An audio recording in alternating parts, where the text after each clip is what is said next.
네, 헌법재판소가 감사원장, 검사 3인 탄핵소추 기각 결정을 내린 가운데 윤 대통령 탄핵 심판 선고 기일에 대해서는 여전히 숙고를 거듭하고 있습니다. 네, 전국 상황 세 분과 함께 짚어보겠습니다. 이종근 시사평론가, 서영주 맥 정치사회연구소장, 그리고 박성배 변호사와 함께합니다. 어서 오세요. 네, 안녕하세요. 윤 대통령 탄핵 심판 선고 기일, 일단은 이번 주는 거의 다 끝이 난 것 같고요. 이제 다음 주가 유력한데 다음 주에도 또 초중반 중에 또 어느 시기에 내려질 것인가 이게 관심을 모으고 있습니다. 일단 서 소장님께서는 어느 때로 좀 예상하십니까? 일단은 한 18일 정도를 개인적으로 이제 예상하고 있습니다. 그래서 오늘 14일 날 모두 다 되지 않았을까 하는데 오늘 아마 이제 그 선고 기일을 통보하는 날짜가 되지 않을까. 그래서 피청구인 측에다가 선고 기일을 알려주고, 그다음에 국회 이제 탄핵소추위에도 알려주고, 그다음에 기자공지가 있지 않을까 그런 생각이 들어요. 보면은. 아마 17일까지는 변론 일정을 헌재에서 잡아놓지 않았으니까 17일이 되지 않을까 생각하는데 18일 날 박성재 법무부 장관 변론 일정이 진행되는 일정이 있거든요. 그래서 저는 18일 정도를 선고를 하면 맞지 않을까. 그런데 금요일이 이제 저희가 너무 이제 경직적으로 생각하고 있어요. 그러면은 다음 주 금요일이 21일이 되지 않을까 하는데 꼭 헌재에서요. 금요일을 정해놓고 대통령에 대한 심판을 하는 거 아니기 때문에 저는 한 18일 정도 예상하고 있습니다. 헌재에서도 금요일에 정해진 건 아니다라는 얘기를 하긴 했었는데요. 그런데 박성재 장관 지금 탄핵 변론 기일이 18일에 열리는데 동시에 선고가 진행될 수 있습니까? 헌법재판소가 강한 결기를 가지고 있다면 18일 선고도 가능한데 18일 화요일 오후에는 박성재 법무부 장관의 탄핵심판 변론 기일이 예정되어 있습니다. 선고는 그 이전에 이루어져야 할 터인데 윤 대통령 탄핵심판 선고 결과가 어떠한 형태로 나오든 그 파급 효과가 상당할 것입니다. 혼란한 상황에서 박성재 법무부 장관에 대한 변론 기일 오후에 정상적으로 진행할 수 있을지 상당히 의문입니다. 만약 18일 선고를 강행하게 된다면 그럼에도 불구하고 강력한 보안 조치하에서 박성재 법무부 장관에 대한 탄핵심판 변론 기일을 진행할 것이라는 헌법재판소의 의지가 읽히는 대목이라고 평가할 수 있습니다. 그렇지만 아직까지는 선고 기일을 예단할 수 없고 현재 금요일까지도 선고 기일 고지가 이루어지지 않은 이상 통상 기존의 사건 예에 비추어 본다면 18일 화요일 가능성도 있지만 아직까지는 그 가능성이 목요일이나 금요일로 점쳐지는 상황입니다. 평의가 아직도 진행 중이고 물론 평결은 중요한 사건의 경우에는 선고 당일날 이루어집니다. 지금까지의 사건 진행 예와 헌법재판관들의 수기 과정을 검토해 볼 때 화요일보다는 목요일, 금요일에 선고될 가능성을 좀 더 높게 점쳐볼 수 있습니다. 이종근 평론가는 언제로 예상하세요?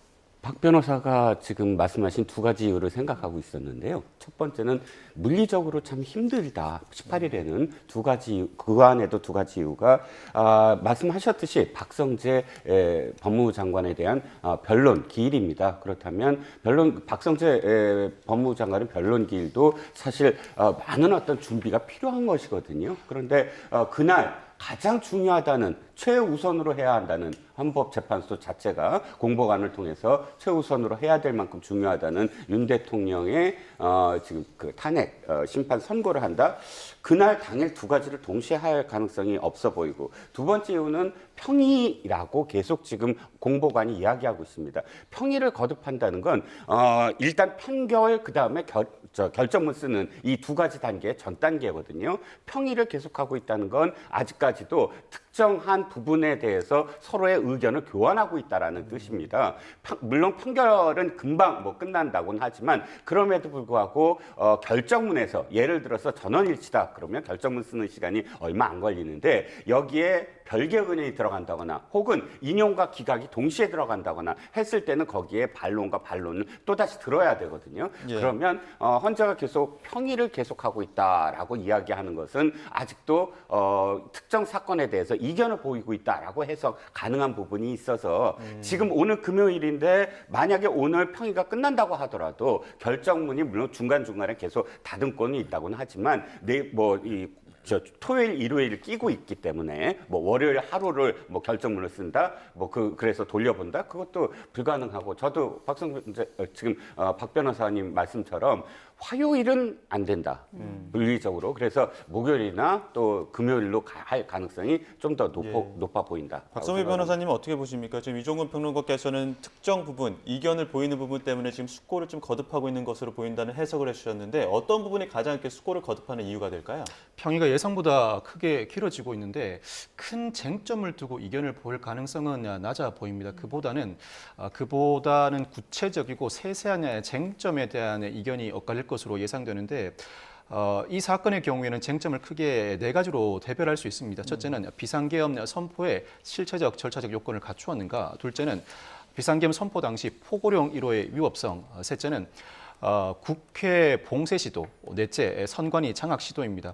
네 가지 쟁점에 대해서도 물론 평의 과정을 거쳐서 충분한 이견이 노출될 수 있는데 탄핵, 인용, 기각 또는 각하, 나아가 인용 결정을 하기까지 전체적인 의견에 불합치를 볼 만큼 이견이 크게 대립될 가능성은 낮아 보입니다. 그보다는 상당히 구체적이고 세세한 쟁점에 대해서 이견이 노출될 가능성이 높은데 어떠한 결론, 주요 쟁점에 대해서 어느 정도 의견 일치가 이루어진다고 하더라도 그 결론에 이르기까지의 논거를 두고 재판관들 사이에 이견이 상당히 현출될 가능성이 높아 보입니다. 특히 이 사건의 경우에는 윤 대통령 측이 절차적 정당성을 크게 문제 삼고 있는 만큼 헌법재판소 재판관들이 결론을 내리는 과정에서 절차적 정당성에 시비가 없게 온전하게 결정문을 구성하고 싶은 욕심이 강할 것입니다. 아마 재판관들 사이에서도 이 부분은 절차적 문제가 제기될 만하니 충분한 논거를 제시해야 한다는 의견을 제시할 것이고 이에 따라서 수기 과정을 거쳐서 그 논거를 보강하는 작업을 거칠 것으로 보이는데 특히 내란죄 철회 부분, 물론 기존의 결정리에 비춰본다면 내란죄 철회로 인해서 탄핵 심판이 각하되거나 기각될 가능성은 낮습니다만 충분한 근거를 들어야 인용 결정을 한다고 하더라도 당사자가 납득할 것이라는 의견이 제시될 가능성이 높고 특히 헌법재판소는 관계기관에 기록 송부를 요청할 수 있으나 재판 또는 수사 중인 사건의 경우에는 기록 송부를 요청할 수 없다고 명시적인 규정을 두고 있습니다. 예. 그럼에도 불구하고 헌법재판소가 그동안 박근혜 전 대통령 탄핵 심판이나 여타 사건에서도 수사와 재판이 진행 중인 사건임에도 불구하고 기록 송부를 받아왔고 이 사건에서도 역시 수사 기록을 송부받아 왔습니다. 그렇다면 헌법재판소의 명문 규정에도 불구하고 이러한 기록 송부를 적법하다고 볼 만한 근거가 무엇인지 그 근거를 보강하는 작업도 상당 부분 이루어질 것으로 보이고 특히 2020년 형사소송법이 개정되면서 공범인 피의자 신문조서는 당사자가 내용 부인할 경우에는 형사소송에서 증거 능력이 부여되지 않는데 그럼에도 불구하고 이 사건 탄핵 심판에서 공범으로 평가받는 여러 인물들의 수사 기록이 송부되어 온 상황입니다. 증거 능력 부여라고 표현하긴 어려워도 헌법재판에서 증거로 채택할 때 충분한 논거를 보강해야 한다. 즉 큰 결론 자체에는 헌법재판관들 사이에 이견이 없다고 하더라도 구체적인 쟁점이나 절차적 정당성에 대해 일부 이견을 제시하고 이를 보강하는 과정에서 상당 시간이 소요되고 있다고 보여집니다. 그 말씀하셨던 그 절차적 쟁점 중에 일각에서 나오는 의견이 그 동일 국회 회기 내에 두 차례 의결된 사항, 그러니까 지난해 12월에 의결 정족수 미달되면서 한번 그 탄핵안이 폐지되고 다시 한번 재발의하지 않았습니까? 이 부분을 좀 문제 삼기도 하는데 이것도 문제가 되는 겁니까? 이 부분도 충분히 쟁점으로 삼을 수는 있는데 이 사유를 근거로 각하에 이르기까지는 난점이 예상됩니다. 물론 동일 회계 내에서는 동일한 사유로 다시 이 문제 제기를 할 수 없는 국회법상의 제한 규정이 존재합니다. 그렇지만 아마 다시 한번 발의를 할 때는 일부 사유를 추가하거나 일부 내용을 변경한 형태로 발의를 했을 가능성이 상당히 높습니다. 완전히 동일하다면 동일 회계 내에서 이미 폐기된 법안은 다시 한번 발의하지 못하는데 이 법리적인 논쟁을 국회가 모를 리는 없습니다. 일부 내용을 수정하는 형태로 발의했을 가능성이 높습니다. 예, 뭐 내용적인 부분들 그리고 절차적인 문제에서 일단 최소한 그 의견을 좁혀서 만장일치까지 좀 위해서 노력을 하고 있는 것 같다라는 말씀 주셨는데 변수 중에 하나가 한덕수 총리에 대한 탄핵 선고 언제 나오냐 이 부분일 텐데 19일에 변론 끝났잖아요. 네. 그런데 아직 선고 기일도 안 나왔고요. 검사 3명보다도 변론이 먼저 끝났는데 보통 선입선출 원칙으로 알고 네, 있었거든요. 네. 그런데 그 선고 기일을 정하는 원칙이 따로 있습니까? 일단은 헌법재판소 법에 따르면 평의에 있어서 정하는 것이고 헌재도 분명히 이제 전체적인 탄핵의 사건의 어떤 판단들은 중요도를 따라서 결정하겠다라고 앞서 선언을 했습니다. 그렇기 때문에 그 부분에 대해서는 이게 뭐 헌나 팔이냐 헌나 네. 구냐 이 부분에 가지고 선입선출을 따지는 건 아닌 것 같고요. 중요도인데 왜 검사들 선고가 먼저 나왔어요? 저는 어제 감사원장과 서울지검장 등에 대한 그 선고를 앞서 지정한 부분들은 윤석열 대통령의 탄핵 심판을 고려한 어떤 좀 정무적인 어떤 판단이 있지 않았을까 생각이 들어요. 왜냐하면 어제의 결정문들을 보면 이 탄핵에 대한 남용에 대한 의견을 헌재가 이야기를 했고요. 그다음에 지금은 이 헌재에 대해서 국민의힘이나 정치권이 과도하게 흔들기를 하고 있습니다. 그렇기 때문에 헌재가 이렇게 어떤 사안에 대해서 공정하고 객관적으로 판단한다는 부분들을 어제 보여준 거죠. 그래서 민주당이 탄핵에 대한 소추를 한다고 해서 헌재가 민주당 편을 드는 게 아니다. 8대 0으로 기각을 함으로써 법과 원칙 여러 가지를 고려해서 판단한다는 것들을 보여줬고 어떤 결정문에 탄핵의 남용에 대한 거를 아주 구체적으로 씁니다.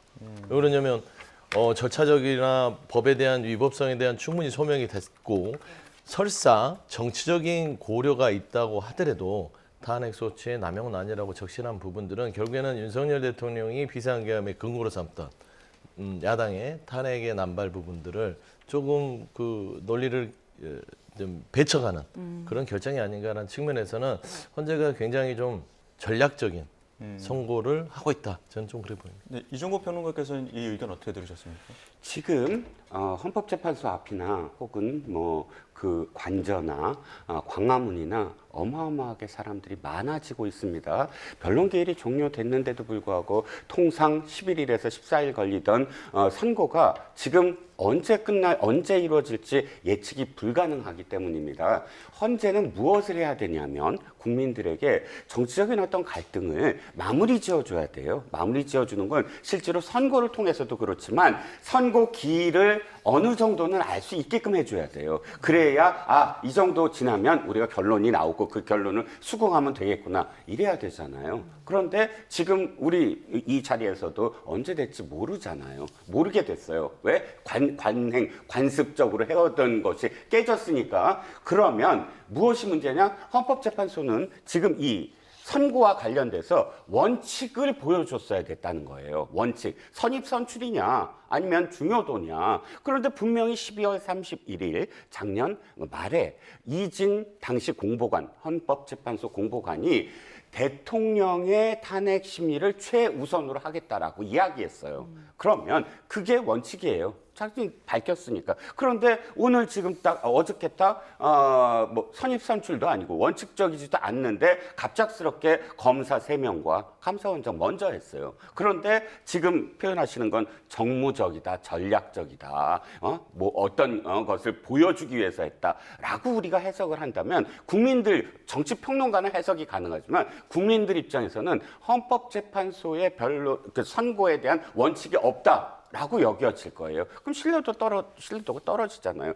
대단히 잘못된 지금 판단이다. 중요도를 얘기하면 한덕수 국무총리 권한대행에 대한 지금 선고가 제일 중요해요. 왜냐하면 아니면 아니대로 기면 대로. 왜냐하면 아니라고 완전 인용한다 그러면 최성모 권한대행의 그 권한이 늘어나는 거예요. 최성모 권한대행은 좀 한덕수 총리의 지금 그 결과에 따라서 사실은 자신이 어느 만큼 어떤 결정을 할 건가가 지금 결정이 되잖아요. 그런데 그거를 계속 미루고 있다라고 한다는 건 전략적, 정무적으로 지금 헌재가 결정하고 있다는 뜻이고 정무적, 전략적으로 결정한다는 건 곧 원칙이 없이 자신들의 어떤 그 정당성만을 지금 보여주기 위해서 하는 것처럼 읽혀지잖아요. 대단히 지금 헌법재판소는 잘못하고 있다. 그래서 더 이상 이런 논란이 없게끔 선고 기일을 언제 한다라는 게 빨리 밝혀져야 되고 그 과정이 길어지는 것이 결코 바람직하지 않다라고 생각합니다. 어제 있었던 감사원장 그리고 검사 3명에 대한 탄핵소추 결과 좀 짚어보겠습니다. 박성배 변호사께서는 어제 함께 하셨기 때문에 이제 그 선고를 같이 방송을 해주셨잖아요. 일단 그 결과에 대한 의견을 두 분께 좀 들어볼게요. 서영주. 네. 일단 뭐 이 감사원장과 서울지검장만 제가 말씀을 드리면 이들이 위법한 행위에 대해서 탄핵소추의 어떤 소명은 인정이 되나 파면에 이를 만한 중대한 위법성을 인정할 수 없다 그거예요. 그러니까 아예 뭐 이 공무원으로서 직권에 대한 부분들이 위법성을 아예 없다고는 할 수는 없지만 파면만 하겠다는 얘기거든요. 그래서 저는 그런 부분에 있어서는 이게 뭐 형사재판처럼 무죄다 이런 의미보다는 징계를 함에 있어서 그냥 조금 직권에 대한 애매한 부분들은 존재하지만 그래도 직을 돌려보내서 계속해서 공무직을 수행해도 되겠다고 판단한 거거든요. 그다음에 검사 같은 경우도 태업 같은 겁니다. 어떤 수사에 있어서 도이치모터 주가 조작의 김건희 여사를 대통령 배우자라고 해서 뭔가 수사를 다른 사람과 형평성이 조금 떨어지게 했다. 그래서 의문이 있다고 그러잖아요, 수사에. 하지만 이게 태업을 했다고 해서 공무원을 파면에 이르기까지는 안 하겠다.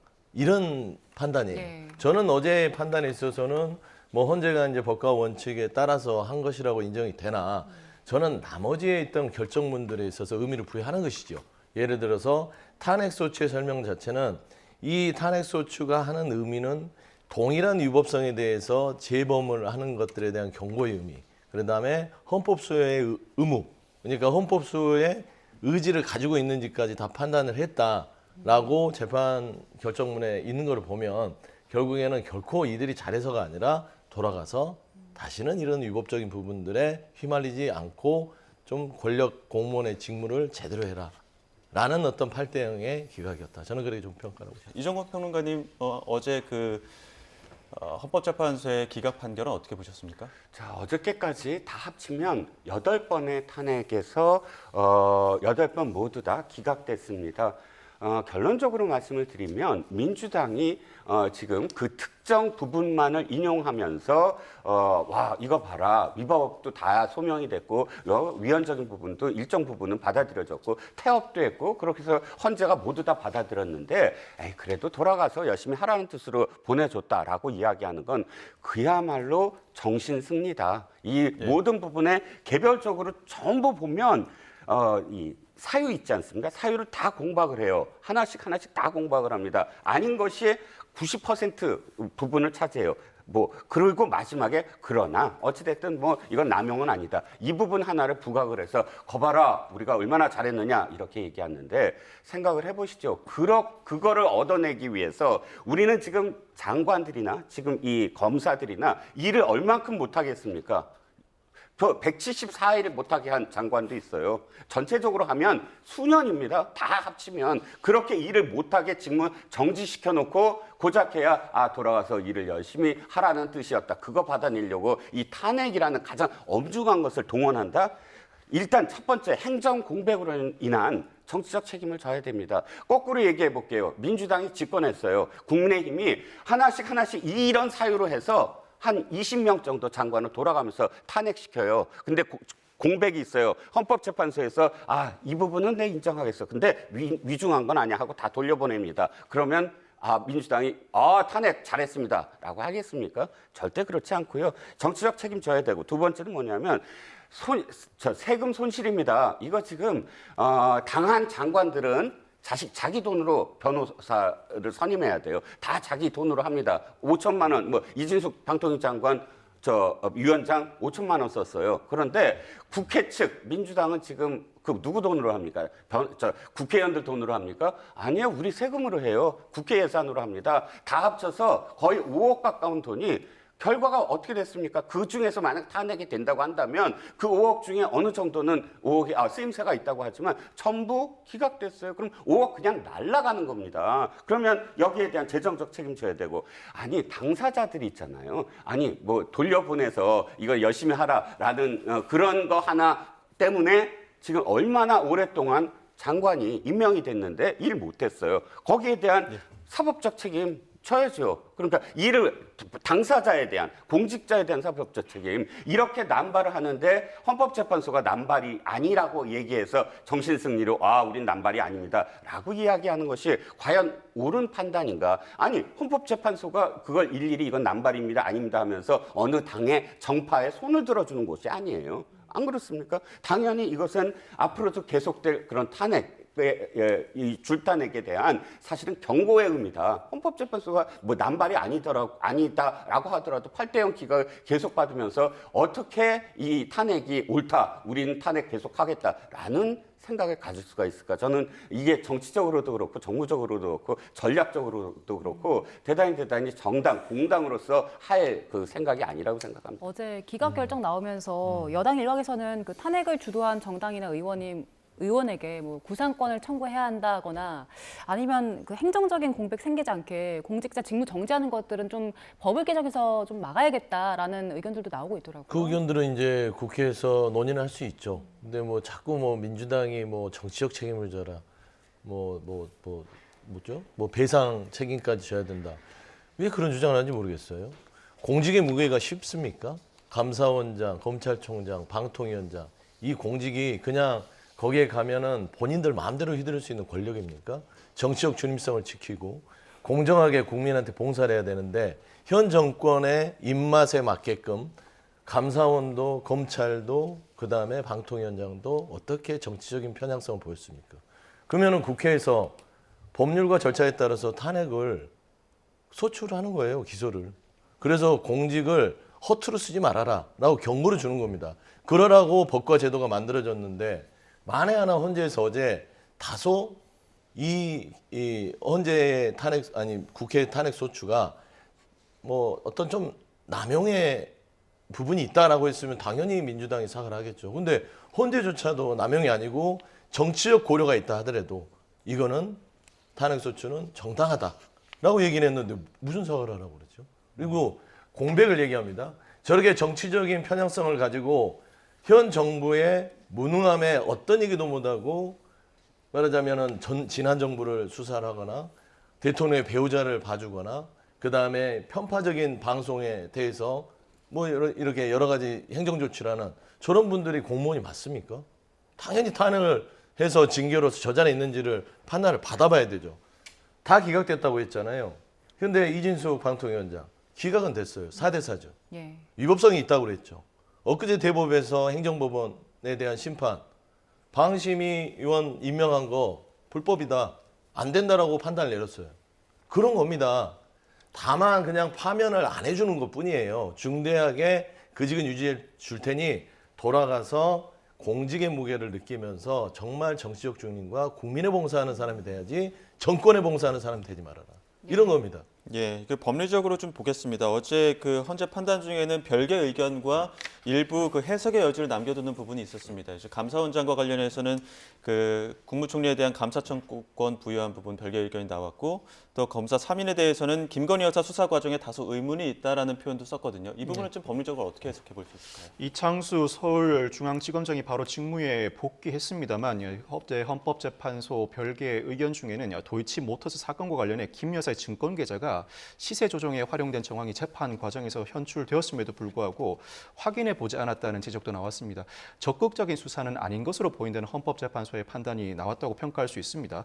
다만 이 지검장 등이 수사가 시작되고 4년이 지난 시점에서 수사에 관여하기 시작했고 예. 공범들의 진술이 엇갈리는 상황이라 이 김 여사의 범행에 관한 인식을 뒷받침할 만한 정황을 수집하기에는 한계가 있다. 뿐만 아니라 2010년대 초반에 벌어진 시세 조정 사건이라 추가 수사를 해도 별다른 증거를 수집할 가능성이 낮다는 이유로 불기소 처분 자체를 위법하다고 평가할 수준은 아니라는 판단을 하게 된 것입니다. 이에 따라서 이 검사 3명이 재량을 남용했다고 단정하기 어렵다는 취지의 판단을 했는데 헌법재판소 결론 자체만 두고 보자면 수사 과정 나아가 결론을 내리는 모든 경과에 위법성이 인정되긴 어렵다. 그리고 부당성이 인정되는지 여부를 두고는 일부 다른 의견을 제시했다고 볼 수 있습니다. 예. 적극적으로 수사를 하지 않았던 부분, 특히 적극적인 수사를 진행하지 않는 과정에서 절차를 온전하게 진행했는지 여부를 두고도 일부 다툼의 여지가 있었던 것으로 보이고 무엇보다 헌법재판소가 기각을 하게 된 근거가 검사의 수사가 위법하지 않다는 점에 근거를 두고 있는데 사실 수사기관의 수사가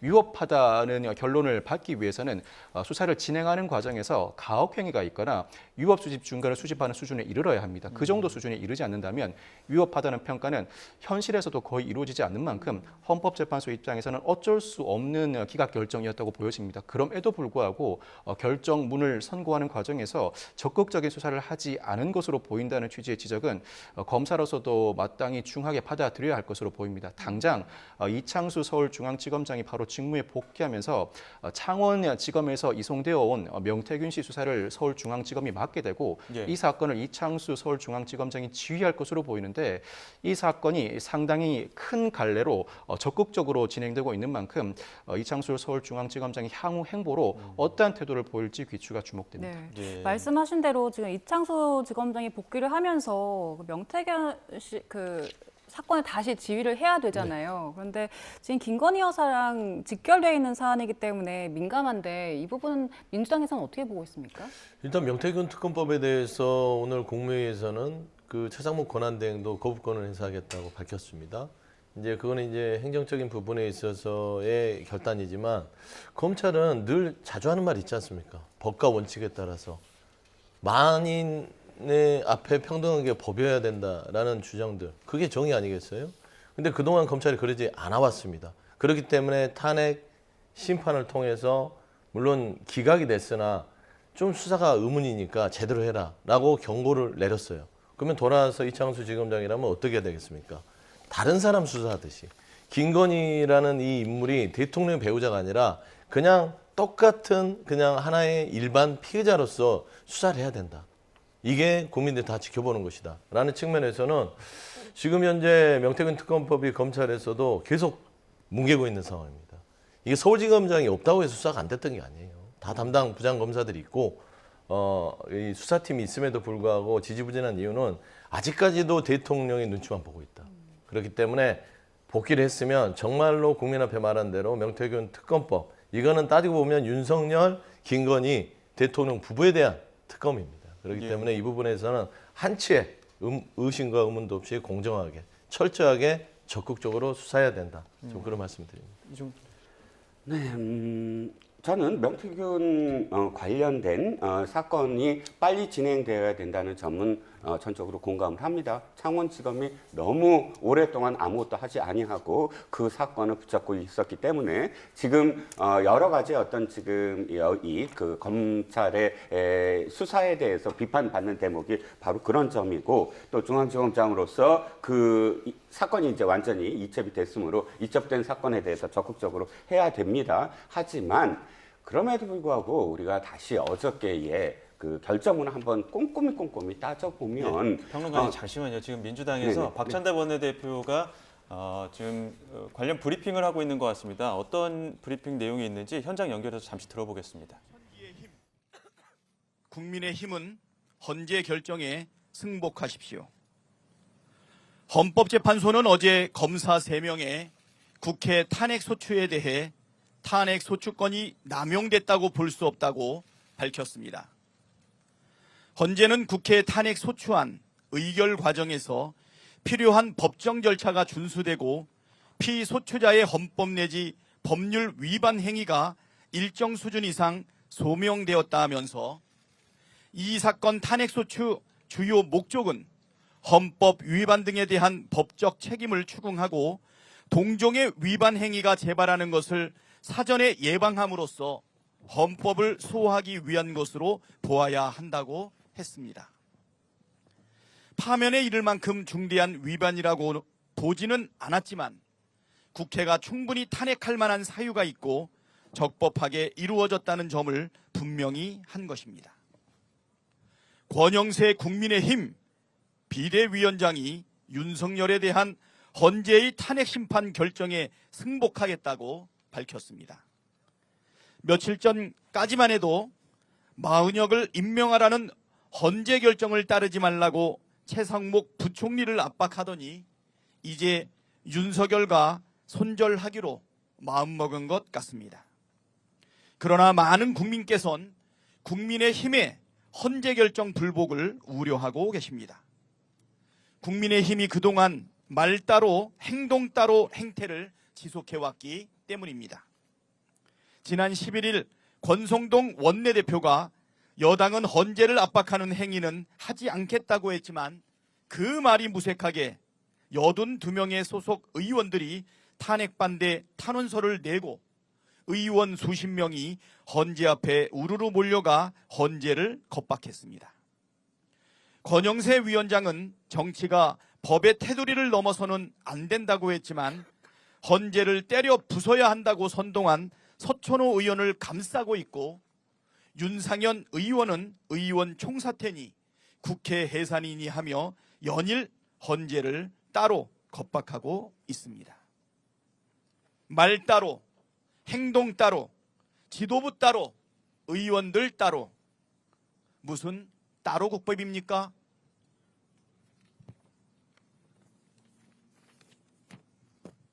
권영세 위원장과 권성동 원내대표가 진심으로 헌재 결정을 존중한다면 서천호, 윤상현 의원 제명에 찬성하고 최상목 부총리에게 마은혁 재판관을 즉각 임명하라고 하십시오. 헌재 결정에 승복하겠다는 말의 진정성을 행동으로 보여주길 바랍니다. 줄 탄핵 때문에 계엄 선포했다는 허위 선동으로 파면을 막지 못합니다. 22대 국회에서 비상계엄 전 가결된 탄핵은 딱 한 건, 이진숙 방통위원장에 대한 탄핵뿐이었습니다. 감사원장과 검사 3인을 비롯한 나머지 탄핵은 비상계엄 이후의 일입니다. 게다가 어제 대법원은 이진숙 체제 방통위에서 이뤄진 MBC 대주주 박문진 이사 임명 처분 효력을 정지해달라는 신청을 최종 받아들였습니다. 이준숙이 비록 파면은 면했지만 불법을 행했다는 것을 인정한 것입니다. 헌재도 이진숙과 검사 3인에 대한 국회의 탄핵이 적법하고 충분한 사유가 있었다고 판단했다는 점을 다시 상기시켜 드립니다. 오히려 윤석열이야말로 취임 이래 25번의 줄 거부권을 행사했습니다. 이승만 이후 가장 많은 거부권을 행사했고, 인사청문 보고서 채택 없이 임명을 강행한 번만 30번, 장차관의 국회 불출석은 120번이 넘습니다. 역대급 국회 무시, 일방 폭주를 막기 위한 국회에 불가피하고 적법한 탄핵을 내란의 이유라고 선동하는 건 매우 파렴치한 일 아닙니까? 헌법만 읽어봐도 탄핵이 비상계엄의 요건이 전혀 안 된다는 사실을 초등학생도 쉽게 알 수 있습니다. 거짓말을 반복하면 국민이 계몽될 거라고 착각하는 모양인데, 그것은 국민을 목매한 존재로 여기는 태도입니다. 허위 선동과 억지 주장 말고 겸허하게 파면 결정을 기다리길 권합니다. 헌법을 중대하게 위반한 윤석열은 파면을 피할 수 있습니다. 네, 박찬대 원내대표의 이야기였습니다. 그 헌법재판소가 어제 탄핵안 의결 과정에서 법정 그 절차를 준수를 확인해줬다, 이런 이야기였었는데, 어제 그 국회 탄핵권 남용과 관련해서 단정할 수 없다, 이런 이야기를 했기 때문에 이와 관련해서 박찬대 원내대표가 말을 덧붙인 것으로 보입니다. 자, 지금 앞서 그 명태균 특검법과 관련해서 서울중앙지검장이 어떤 판단을 할 것인가, 이런 부분에 대해서 이정건 평론가님 이야기를 들었었는데, 혹시 첨언하실 내용 있으신가요? 네네. 말을 아까 못 닫았어요. 제가 말씀드리려고 한 게 사실 이제 박찬대 원내대표와 관련된 거라 연결을 시켜보겠습니다. 결론은 이겁니다. 지금 오늘 벌어지는 어떤 상황들, 어제 오늘 벌어진 상황들이 뭡니까? 헌재가 결정을 하자 그 다음에 각기 자기의 어떤 이로운 방향으로 전부 다 모든 정당이 해석을 해요. 저는 사실 특정 정당을 옹호하고 싶은 생각 없습니다. 자, 그렇지만 민주당이 지금 하고 있는 행태는 8대 0이라는 어떤 비난, 그리고 계속 그 기각되는 데 대한 어떤 따가운 시선.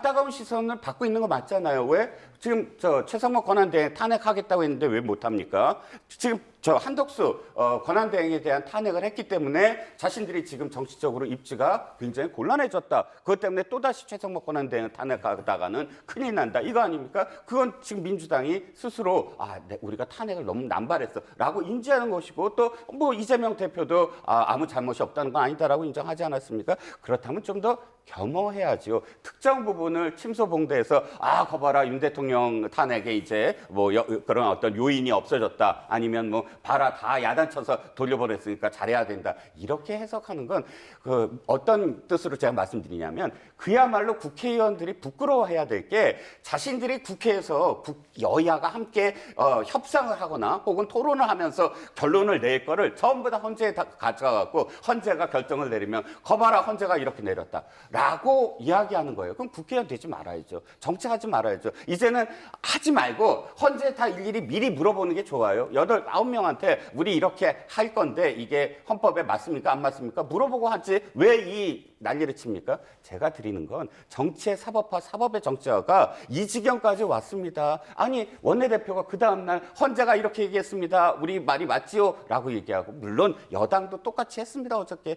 부끄러워해야 될 건 사실 정당입니다. 이게 언제까지 헌재를 붙잡고 자신들이 해야 될 일을 방기하고 헌재 결정 갖고 국민들한테 호소해가면서 자신의 유리하게 이렇게 해야 되는지 그 현장을 저는 목도하고 있다라고 생각합니다. 네, 명태균 특검법과 관련해서 아까 말씀드렸어요. 전제했죠. 명태균 특검법은 무슨 일이 있더라도 이 헌재 결정이랑 별개로 중앙지검장이 당연히 빠른 시일 내에 해결하지 않으면 검찰의 신뢰도가 낮아질 거다라고 생각합니다. 네.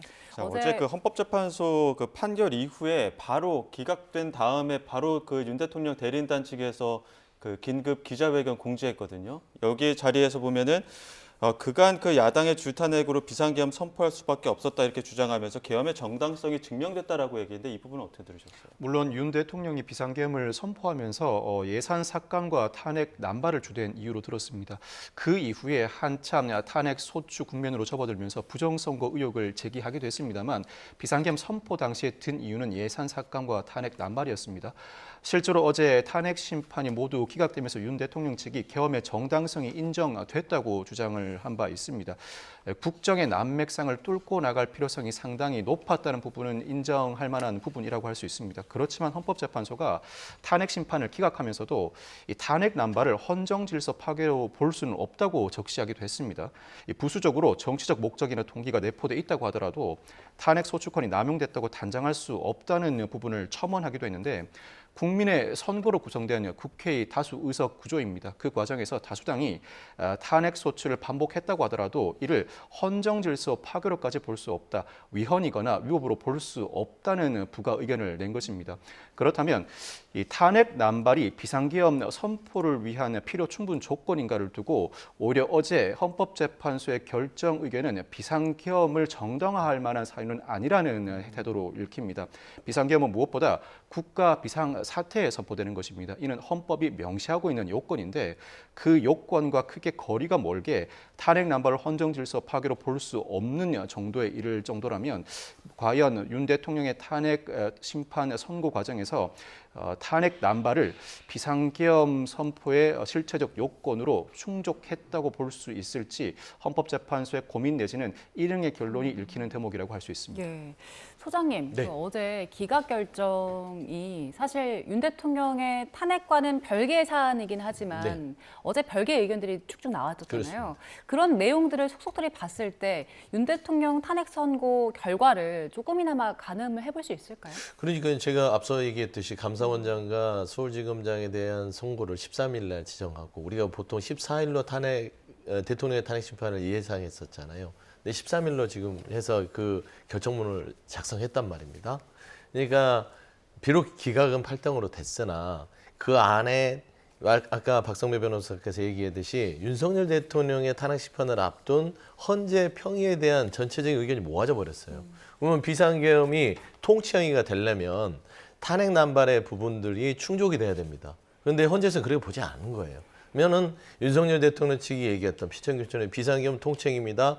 헌재는 대다수의 많은 8명이 아니에요. 그건 통치행위가 아닌 것 같습니다. 왜냐하면 탄핵 남발을 맞대응하는 통치행위로는 인정할 수 없어요. 하면 이미 한 4가지의 큰 사안 중에 가장 큰 첫 번째 비상계엄의 실체적 요건과 동기를 인정할 수 없고 이거는 헌법에 위반된다고 이미 저는 평의가 이루어졌다고 추측할 수 있습니다. 그래서 어제 저는 참 한심한 게 윤곽근 변호사가 이제 피청구인 측 윤석열 대통령 측 변호사인데 어제 감사원 그거 기각됐다고 8대 0이니까 이제 우리도 기각될 것처럼 얘기를 하는 거예요. 그래서 저분이 검사도 했고 변호사를 하고 있는데 물론 이제 희망회로를 돌릴 수는 있어요. 근데 어제 본 헌재의 어떤 이 결정문은 윤석열 대통령 탄핵 심판을 위한 빌드업 정도 수준의 가장 좀 어떤 사전에 좀 그 국민들한테 어떤 이 헌재의 입장을 밝혀주는 그런 시그널이 아닐까 저는 좀 그런 좀 판단을 좀 하고 있습니다. 어떻게 예.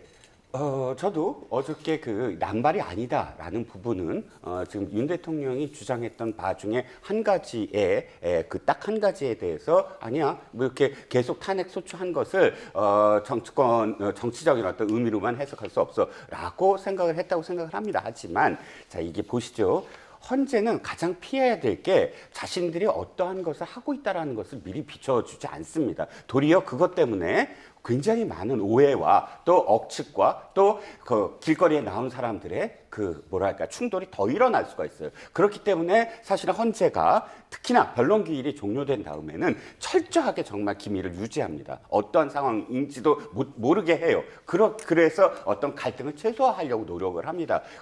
물론 정무적으로 읽힐 수 있다라고는 하지만 그러나 이것이 우리가 지금 윤 대통령을 무엇을 결정을 했기 때문에 요만큼만 보여줘야지라고 헌재는 할 수 없습니다. 절대 현재의 어떤 원칙적인 어떤 측면이고요. 예단하게 만들지 않았다는 것이고요. 또 대통령이 지금 이것을 계엄령을 할 수밖에 없었다는 이유가 이것만 있지는 않아요. 여러 가지입니다. 물론 이것도 굉장히 중요한 이유겠지만 예산과 관련돼서 편성권을 침해했다든지 몇 가지 더 있거든요. 이건 종합적으로 판단하면서 헌재가 그걸 일일이 어떤 논거를 제시를 해야 돼요. 그러니까 이 한 부분을 갖고 대통령 이제 탄핵 인용됐구나라고 예단하거나 또는 헌재가 이걸 예단할 수 있게끔 미리 살짝 보여줬다거나 이것 역시 대단히 지금 우리가 너무 오버해서 추정을 하는 게 아닌가 좀 조심스럽게 헌재의 어떤 상황을 지켜봐야 된다라는 제가 겁니다. 이제 오버를 한 꼴이 되는데 오버는 아니고 분석을 하는 것이지요. 그러니까 이제 우리가 책을 읽다 보면 어떻게 전개가 되는지를 우리가 예측할 수 있죠. 그걸 보통 지성이라고 합니다. 대한민국의 많은 사람들은 지성을 가지고 어떤 사안을 지켜보고 분석을 하지요. 뭐 오버라고 볼 수도 있어요. 근데 다만 아까 제가 말하는 그 탄핵 남발의 건은 헌재가 헌재의 입장을 밝혀준 겁니다. 그러니까 탄핵에 대한 소추 부분들은 법률상으로 문제가 없다면 그거는 많이 한다 하더라도 남용으로 볼 수 없다라는 입장을 견제준 것이고 또 그 내용 중에 탄핵 심판의 주요한 요지는 동일한 위법 행위를 하지 않게끔 하는 판단. 그러니까 이 일을 파면에 이르지 않게 하는 것은 그 사람이 파면을 안 시켰을 때 밖에 나가서 똑같은 행위를 하지 않는다는 판단을 했을 때만 파면하지 않는 거예요. 두 번째, 헌법소의 의무입니다. 그러면 윤석열 대통령 측면에서는 다시 이 파면하지 않고 직에 복귀시켜줬을 때 헌법 수호의 의지가 있느냐. 이런 것들을 봤을 때는 지금 현재 우리가 추측건데 다시 복귀되면 비상계엄을 한 번 더 할 수 있는 위험성이 있구나라고 했을 때는 일단 탄핵 남발에 대한 요인이 없어지고 그다음에 어떤 부정선거라든지 예산 삭감에 대한 불만을 비상계엄으로 또 하겠구나라는 것들. 그래서는 안 된다라는 것을 헌법재판소가 기준을 잡아준 것이지 제가 이런 걸 봤을 때 뭐 아예 뭐 8대0으로 된다라는 어떤 확정은 아니지만 그래도 그 정도는 제가 추측할 수 있는 지성이 있다. 그런 말씀 좀 드리고 싶습니다. 알겠습니다. 여기까지 듣도록 하겠습니다. 지금까지 이종근 시사평론가, 서영주 맥정치사회연구소장 그리고 박성배 변호사와 함께했습니다. 고맙습니다. 고맙습니다.